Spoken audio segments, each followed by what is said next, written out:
Belum pernah sesaat pun dalam hidup kita ini nikmat Allah pernah berhenti.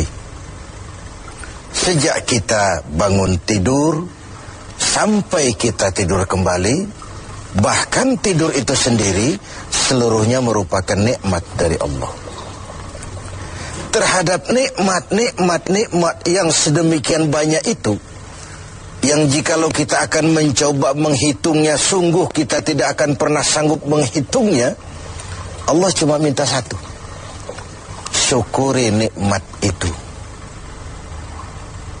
La in syakartum la azidannakum wa la in kafartum inna azabi lasyadid.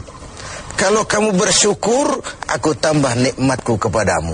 Kalau kamu ingkar, tidak pandai bersyukur, awas loh, azabku itu pedih. Jadi kalau kita mau ambil mafhum dari ayat ini, nikmat bisa berubah menjadi azab kalau kita tidak pandai mensyukurinya. Nikmat bisa berubah menjadi azab kalau kita tidak pandai mensyukurinya. Nikmat apapun itu. Sehingga boleh jadi orang kaya bisa saja masuk surga karena hartanya. Dan orang kaya pun tidak jarang yang masuk neraka juga karena hartanya. Syukur apa tidak syukur? Pejabat bisa saja masuk surga karena jabatannya. Pejabat pun tidak jarang masuk neraka juga karena jabatannya. Syukur apa tidak syukur? Orang berilmu, orang alim sekalipun bisa masuk surga karena ilmunya. Pun orang alim bisa masuk neraka lebih dulu dari penyembah berhala juga karena ilmunya. Syukur apa tidak syukur?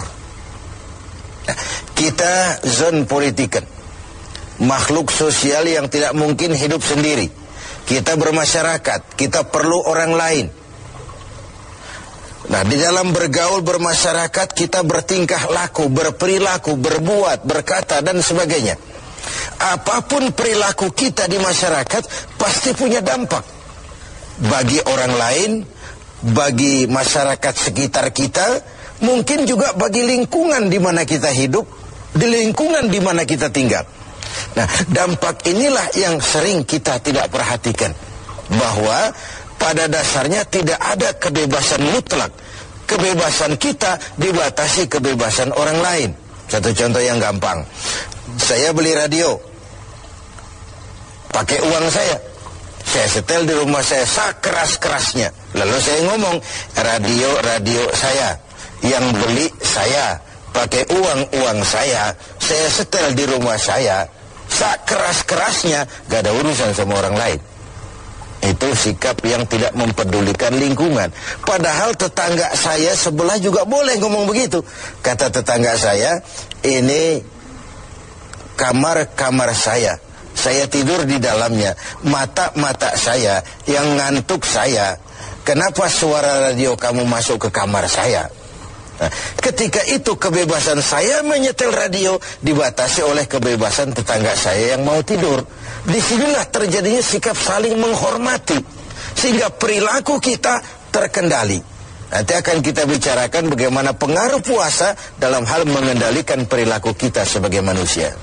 Sebelum kita lanjutkan bincang kita tentang pengendalian perilaku oleh ibadah puasa, mungkin di antara adik-adik kita yang hadir ada yang akan mengajukan pertanyaan lebih dulu. Saya persilakan, siapa? Assalamualaikum warahmatullahi wabarakatuh. Waalaikumsalam warahmatullahi wabarakatuh. Saat ini di negara kita banyak terjadi bencana. Bagaimana menurut pandangan agama? Ya, sesuatu yang aktual, tetapi mungkin nanti dari pembicaraan ini akan runtun mengarah kepada jawaban atas pertanyaan tadi, karena saya lihat ada sinkronnya, ada kesinambungan. Begini, tadi di awal pembicaraan kita membicarakan ayat, kalau kamu bersyukur aku tambah nikmatku kepadamu. Kalau kamu ingkar, awas, azabku itu pedih. Nah, kita bangsa Indonesia ini oleh Allah dikaruniai sebuah negara yang istilah Al-Quran itu baldatun thayyibah. Sebuah negeri yang begini subur. Buminya, di atas perut bumi kita segala pohon hidup. Di bawah perut bumi kita ada gas, ada minyak, ada batu bara. Laut kita yang merupakan 2/3 negeri ini, pasir lautnya saja bisa dijual menimbun Singapura sana. Ada minyak lepas pantai, ikan kita luar biasa, sehingga negeri-negeri lain sering menangkap ikan di perairan Indonesia. Kemudian hutan kita jutaan hektar. Laut kita kaya, bumi kita kaya, hutan kita kaya. Tetapi rakyat kita masih belum bisa lepas dari kesulitan. Timbul pertanyaan, selama ini kita diberikan hutan yang begitu luas jutaan hektar, apa kerja kita? Nebangin doang, nggak pernah nanemin lagi. Terjadi pengundulan hutan di mana-mana. Yang namanya illegal logging, tidak ngerti juga kita. Penebangan liar itu kok bisa ratusan kubik seperti itu? Akibatnya apa? Tanah longsor, banjir melanda, terjadi pengundulan. Akibat ulah yang kita lakukan sendiri. Mengambil istilah Al-Quran, Zaharal fasadu fil barri wal bahri bima kasabat aydin nas. Bertebaranlah kerusakan di daratan dan di lautan akibat ulah manusia sendiri. Kita yang tidak pandai mensyukuri nikmat Allah, dikaruniai negara yang begini kaya sumber daya alamnya, yang diamanati memegang jabatan, lupa diri dan lupa daratan. Sementara kita sendiri tidak bisa mengelola negeri ini dengan baik. Yang disuruh ngurus beras, sering nimbun beras. Yang disuruh ngurus laut, sering jadi bajak laut. Yang disuruh ngurus hutan, rame-rame jadi orang hutan. Ada fenomena-fenomena seperti itu. Nah, lalu bagaimana kaitannya dengan musibah, dengan bencana yang belakangan datang menimpa kita? Begini, ayat Quran menjelaskan bahwa peringatan Quran itu wattaqu fitnatan la tusibanna allazina zalamu minkum khassah. Takutlah musibah, takutlah bencana, takutlah fitnah yang kalau dia datang tidak hanya menimpa orang-orang yang zalim di antara kamu. Orang yang baik terkena juga akibatnya. Nah, dengan kata lain, dilihat dari sisi ayat ini, kenapa bencana terjadi? Ini akibat dosa borongan. Borongan itu kalau sudah borongan namanya, yang benar ikut kelibet juga. Kita nggak perlu cari kambing hitam, tapi akibat 1-2 orang makan nangka, yang lain ikut kena getahnya semua. Di Aceh yang tertimpa tsunami, banyak sekali saudara kita yang baik-baik di sana. Di Jogja pun begitu, di Pangandaran pun begitu. Entah mereka terkena juga musibah akibat dari segelintir tingkah laku orang. Ini yang perlu kita khawatirkan. Jadi kalau yang ma'ruf jalan, tapi yang munkar juga jalan. Kebajikan ditegakkan, tapi maksiat dilaksanakan. Ketika hukuman datang menghantam yang maksiat, yang baik-baik ini akan terkena juga dampaknya. Walaupun buat orang yang baik-baik, ini merupakan ujian. Kan musibah itu kalau menimpa orang baik-baik namanya ujian tuh. Kalau musibah menimpa orang setengah baik itu 50-50. Di golongan yang sholat rajin, maksiat tekun. Sedekah mau tapi korupsinya lebih gede dari sedekahnya. Cuma lipstik aja ngumpetin korupsinya, dia sedekah. Kemudian yang model seperti ini kalau terkena musibah, itu teguran namanya, bukan ujian. Sebaliknya kalau orang jahat terkena musibah, itu persekot itu, DP.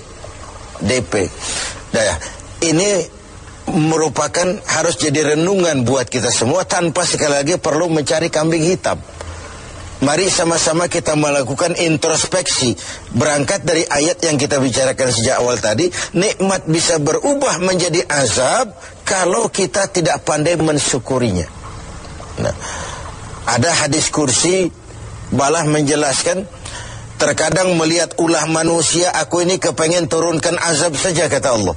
Tetapi ketika aku melihat orang-orang tua yang sujud di keheningan malam, bayi-bayi yang tanpa dosa masih menyusu, dan binatang ternak melata mencari makan, murkaku pun surut, azab aku tarik kembali.